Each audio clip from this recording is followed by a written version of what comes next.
दो तरह से संस्थाओं को राशि दी जाती है। एक तो जो संस्थाएं वो हैं जो विदेश से आर्थिक सहयोग प्राप्त करते हैं।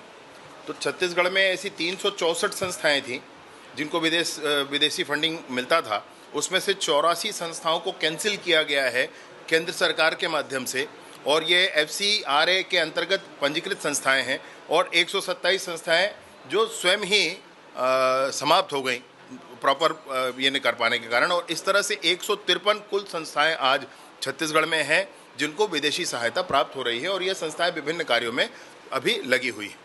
इन संस्थाओं के एक्टिविटी पर ध्यान रखना और ध्यान रख करके अगर कोई शिकायत हो तो केंद्र को सूचना करना, MHA के माध्यम से इन पर कार्यवाही की बात कहना, इस प्रक्रिया पर सरकार चल रही है, पहला।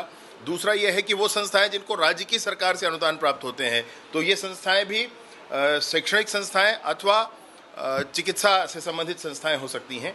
तो इन संस्थाओं के भी विगत 3 वर्षों के किस संस्था को कितनी राशि दी गई, कब दी गई, इसकी पूरी सूची करके और इनके फाइनेंशियल ऑडिट पूरा किया जाएगा। इन संस्थाओं पर ध्यान करके कि इनकी गतिविधियां क्या हैं यह भी की जाएंगी। माननीय मुख्यमंत्री जी ने इस बारे में स्पष्ट निर्देश कर दिया है और इस पर हम लोग काम कर रहे हैं। और इसी तरीके से मैं आपसे एक बात और कहना चाहता हूं कि विगत वर्षों से और इस वर्ष में जो धर्मांतरण के संदर्भित कार्यवाहियां हैं, तो 2024 में 12 कार्यवाहियां पुलिस के माध्यम से की गई, और उससे पहले 23 में निरंक थी, 22 में 3 थी, और उससे पहले एक आध कार्यवाही थी।